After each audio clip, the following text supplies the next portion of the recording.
What is up, my fishing friends? We are live here right on the Chesapeake for the North Carolina Inshore Fishing Report. Tonight we have with us Captain Dana Tabarrini. I'm going to go ahead and bring him in, and we will jump right into the fishing report. Fishing. My man, right off the street, straight home from work. Yeah, man. You've been inside, what, 45 seconds? Not too long, but that's okay. That's all right. How you doing? I'm doing well, sir. How are you? It's been an interesting couple of months, so we're seeing all kinds of craziness here. Yeah, let's get right into it. Last month, people got to know you, reel to reel fishing, and we'll be sure to put that in the chat and talk about that a little bit later on how to get in touch with you. But yeah, let's just jump right into the meat and potatoes.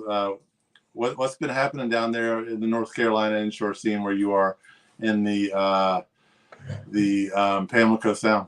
Yeah, man. So the biggest thing is we've had, obviously recently we've had some rain, but we've had a really dry summer. Late spring into early summer has been extremely dry.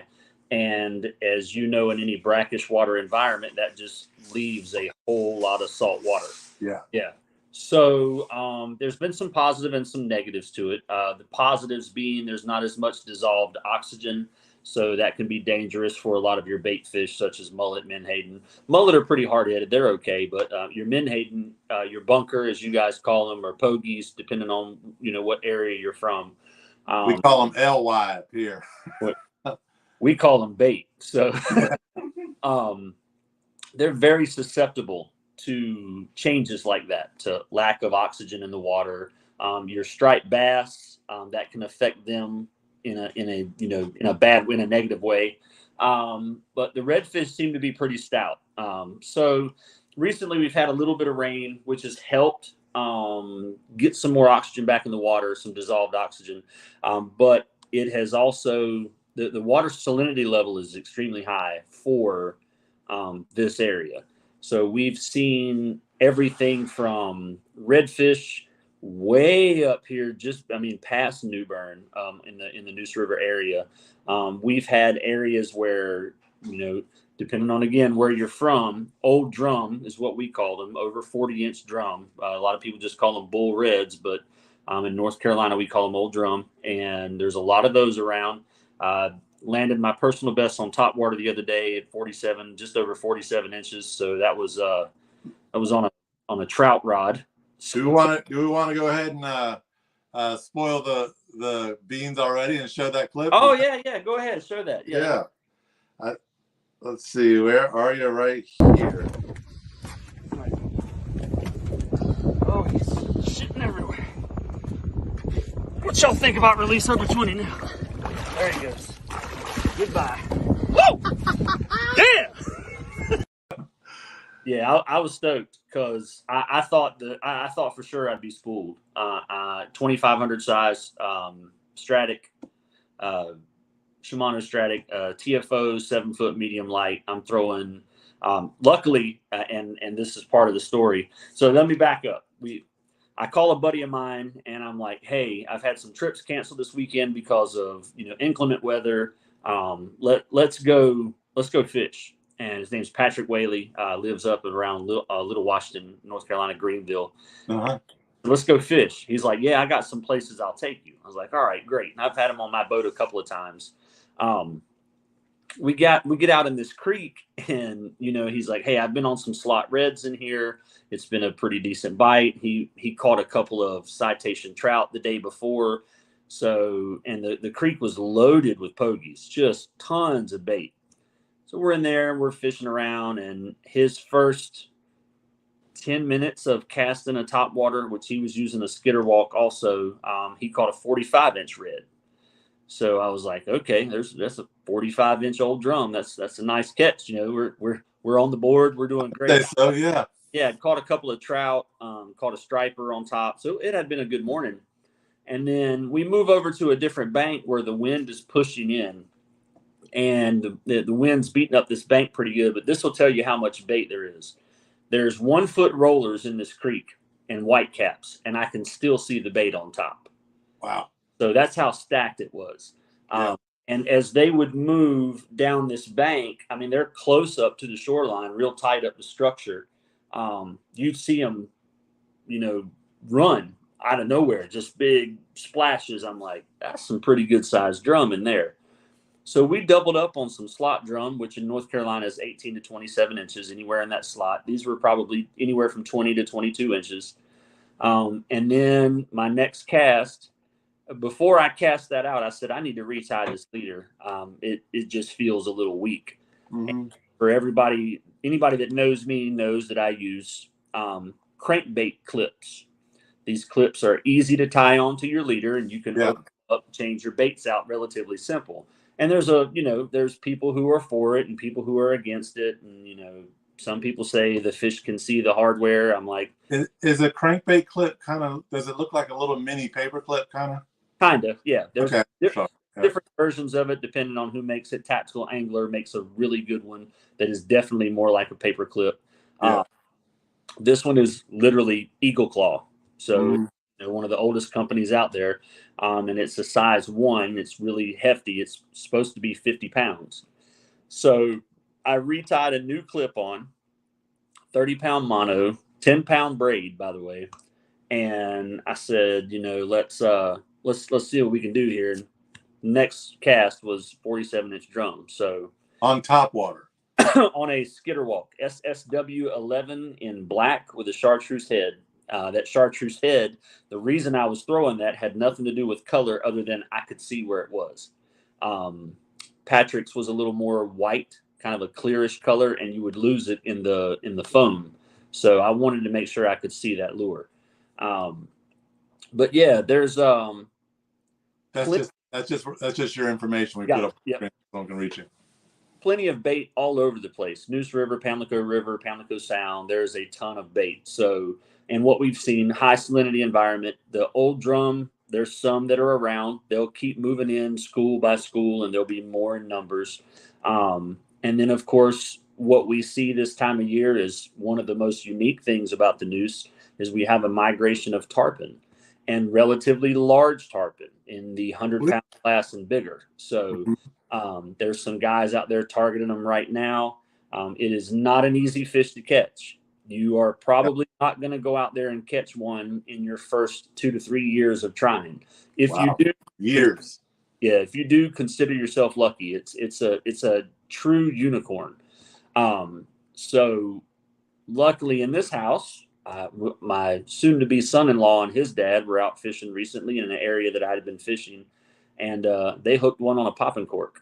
So it was kind of random, but and stuck it, because the hard thing about a tarpon is it's not just getting. I mean, it's not just getting it to bite, but to keep that hook in its mouth, because they have such a hard mouth, and then they'll do whatever. I mean, they'll jump 6 feet out of the water to throw it. So the ironic thing about that is, and this is what'll blow your mind, it's a standard 3-inch 4-horseman popping cork with a 40-pound leader and maybe a 3/0 hook with a Z-Man on it. Wow. The strangest thing, probably 80-pound. He wasn't enormous, but it wasn't small by any means. He's a big fish. Yeah. And look, sometimes lightning strikes, man. Right place, right time, and you'll catch something like that. But well, whatever hook company that you said, it was a 3/0 maybe. I think it was a 3/0 long. Whatever hook company made the hook. That's a great advertisement for them. You caught an 80-pound tarpon. I mean, yeah, 80-pound tarpon. That's probably what, 4 feet, 4 maybe feet. 40. I'd say 4 feet. Yeah. They got it next to the boat, and when he went to grab the cork to try and steer him, the leader snapped. So there was a lot of pressure on that fish, but at the same time, we reassured him, like, hey man, you touched the leader, that's a release, you're good to go. So but yeah, especially with a tarpon. I mean, I don't know about what North Carolina regulations are, but Florida regulations, the tarpon that size, you can't take it out of the water.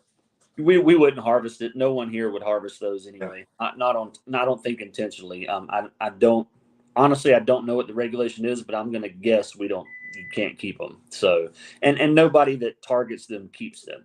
It's a very unique fish to this area when it comes in. It is, like I said, it's like catching lightning in a bottle. So he did get to see it launch right in front of him a few times. So that was pretty cool. But yeah, if you're going to do that, I highly recommend one of the guides in the area that do it. I am not one of them. I do not target that fish with clients. I will be targeting that fish on my own, just because it's on my bucket list of what to catch in North Carolina. Sure. Well, let's talk about something in your wheelhouse. I mean, Yeah. So I put a trout up on a tee, and you're gonna drive it straight down the fairway. Let's talk about speckled trout. So speckled trout are out in the a lot of, you still have resident fish. That's one of the mysteries of speckled trout. And I firmly believe, just by looking at the color of these fish, that there are genetic differences even in that same fish. I think there are some that are predisposed to leave and to migrate. And I think there are some that just stick around. One of the trout we caught the other day, his back is just extremely black from being in that brackish water and in that creek area. And his sides aren't quite as silver as what they would be. And the spots are even a little bit darker. A lot of I've had two fish in the same live well that they were both speckled trout, but they look nothing alike. One was really silver, really shiny silver. You knew that it came recently from a trip from the ocean, and the other one was just as dark as you can imagine. So I have no scientific data to show that. That's not what I'm saying. I'm definitely not a fish biologist, but I do believe that there are different subsets of these fish, and I think that whatever predisposes them to leave, they leave, and the ones that don't stick around. We have the same thing with some of the drum. There's some of the old drum that stick around, and they're just as copper on their back and beautiful blue tails from eating blue crabs. And then there's some that, they're almost whitewashed. So, and you typically see those around the reefs and whatnot, out in the ocean. And that's just a guess on my part, just from what I've seen. But yeah, speckled trout, we got some resident fish that are around. They're going to be skinny this time of year. They're not eating as much as they don't have to eat as much. And if you're a catch and release guy, I recommend doing everything you can to keep that fish in the water as long as possible, whether it be even a redfish or a striped bass, because their mortality rate is not good, not in their favor, removing them from the water, especially once that water temp's above 80 degrees. If you're harvesting fish, then you're harvesting fish, and that's the way it goes. Redfish bite has been extremely good on cut bait and live bait. Go out and throw a cast net and get all the pogies you want, whether they're 3 inches long or 6 inches long, just a matter of whether you're going to cut them up or not. I typically use Carolina rigs with 3 or 4 out circle hooks, and I'll have some bait sitting out. I'll also target them with paddles, paddle tail baits. I'll target them with top water baits, pretty much anywhere the same that you're going to see in Ches Bay or anywhere around here. With that said, I'm going to be mainly in areas with a lot of structure. I'm going to be in stump fields. I'm going to be on ledges where it's moving up from maybe 4 or 5 foot up to 2 foot. I'm going to keep an eye on those fish, the bait fish schools, when they're moving across flats.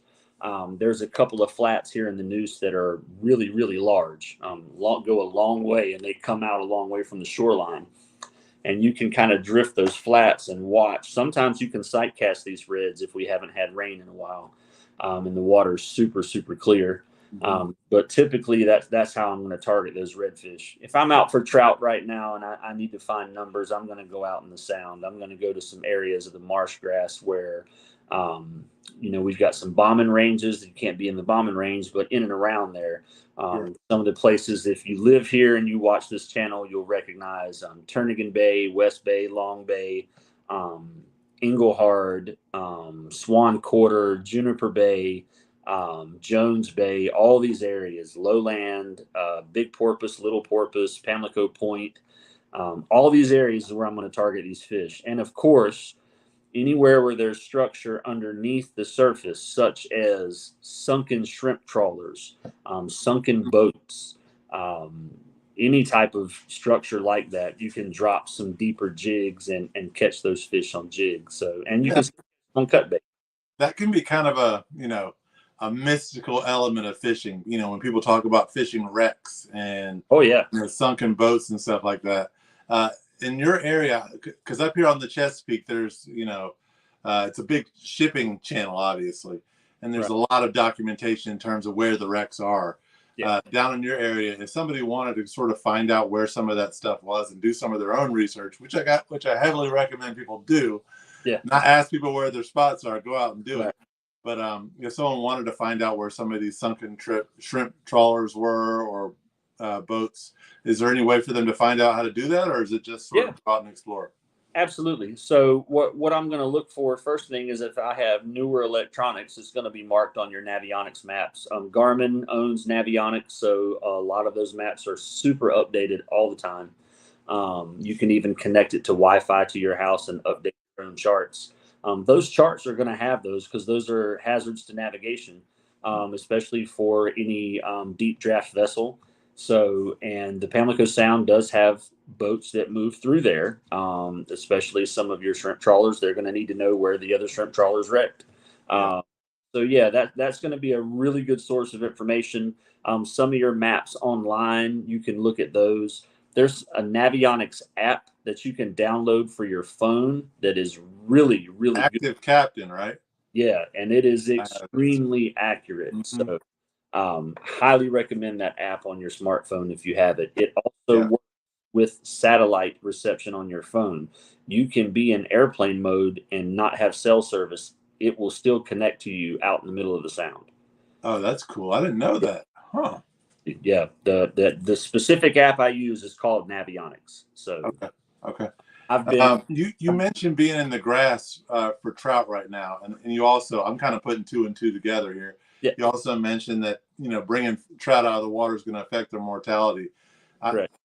That's sort of telling me that the best time to catch those trout is probably early in the morning on those grasses, right? Correct. Yeah, you're going to have a lot more movement early in the morning. They're going to move and slide off a little deeper as the day goes out and the sun goes up. But again, I say that tongue in cheek because I know for a fact I can throw top water at 1 o'clock in the afternoon in the middle of July and catch fish. So I know that. Those fish, when they're feeding, when they're active, they don't care what's going on. They're going to feed. So I had last July, we set up a drift on a certain bank. And I mean, it was every drift we were catching fish. We've probably caught 25 or 30 fish that were in that 20-inch range, 20 to 22-inch range. Caught them on everything from top water to popping corks to swim baits, and they were just aggressively feeding. We kept, of course, there was two of us on the boat. We kept I think we kept the limit for both, and then released everything else as best as possible. So, but yeah, having a seminar on fishing that's a whole different ball of wax. But what I'm going to say to that is, early morning, don't just cast right in front of you, cast up toward the bank, but always be fan casting both sides of the boat to see where they're at. Because what I typically like to do is try to set up on a ledge on that area where it starts falling off deep so I can cast to both sides. And it'll tell me where these fish are. So guys, Dana is in an amazing fishery. It's Neuse River, Pamlico Sound, which is what, like, tell me if I'm terribly off. Is that about 2 hours from Charlotte? No, it's way further than that. Okay. We're 5.5 hours. All right. Well, it's a trip, but it's an hour or so from Wilmington, right? About an hour and a half to 2 hours north of Wilmington. We're situated at where I specifically live is right at the upper part of the Neuse before it gets really skinny and becomes like 200 yards wide further upstream. We're right where it starts to open up to where you've got sections that are 3, 4, and 5 miles wide. But it is one of the best fisheries I know of, and it has the potential to be so much more with more responsible harvesting practices by everybody. Sure. And that's, Dana, that's something that we hear all up and down the East Coast with, really any of the 12 regions that we work with pretty much say the same thing, is that, these are all amazing fisheries that could just be a little bit better with the help, of our local governments and the people making regulations, but also the fishermen. We need to all be responsible. Yeah, absolutely. But in terms of, people, getting in touch with you and having you put them on fish, what does your schedule look like? Are you 2 weeks out, 3 weeks out? So right now, it's kind of weird. A lot of people who live around here or who travel through here know old drum season is coming, and that's your trophy season where you're going to catch really large drum. 40 inches and over gets you a plaque on the wall, a citation as we call it. Kind of like Virginia has the saltwater citation program. Tournament program. It's the same thing in North Carolina, just different standard. Ours is 40 inch or better and live release only, because anything over 27 inches you can't keep anyway. Right. And I work hand in hand with Neuse River Bait and Tackle here. So if there's people on my boat, I take pictures of the measurement and then I'll fill it out for them and make sure that they get that in the mail the next year, because they do those in cycles. But like, I'm already booked through September. Okay. Wow. Literally, yeah. They know that time of year is coming. I've got a couple of dates in August. Hold on. Dogs just announced the arrival of people. They're fine. It's fine. They'll be all right. Hey, girl. Nobody there. The dog's basically saying, don't even try to book. Right now. He's booked. He's for a while. I've got a couple of dates in August. August is a little early, but with that said, there's a few of us that know how to go out and find them in August. September, I'm almost. I think I have one date left. I think it's September 25th is the last day I have open, and then there will be some in October, but I'm saving up my October fishing for trout. That doesn't mean that first week of October, if you hit me up and you want to go catch an old drum, let me know. I'll do what I can. But also, it's 252-671-6412. You can hit them up on Facebook. I'll say it right now.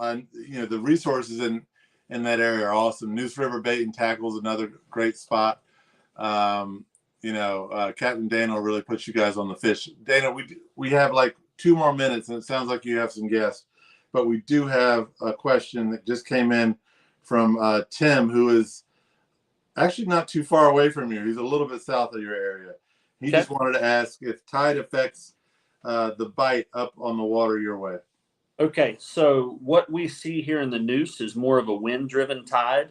That doesn't mean that there's not a tidal flow, because there is, but it's really small. So where you have areas in Chesapeake and like Rudy Inlet and areas like that where you've got big swings in the tide, we don't have that here in the Neuse. What we have is, if the wind is blowing from the northeast or east, the water in the Neuse rises, or even the southeast. If it's blowing anything on the other side of the compass, northwest, west, southwest, it's blowing the water out into the sound. So, and it's the opposite for the Outer Banks. When you have a westerly wind, you get a lot more water piled up on that backside of the Outer Banks. So the inshore bite is really good on a westerly wind, which is summertime.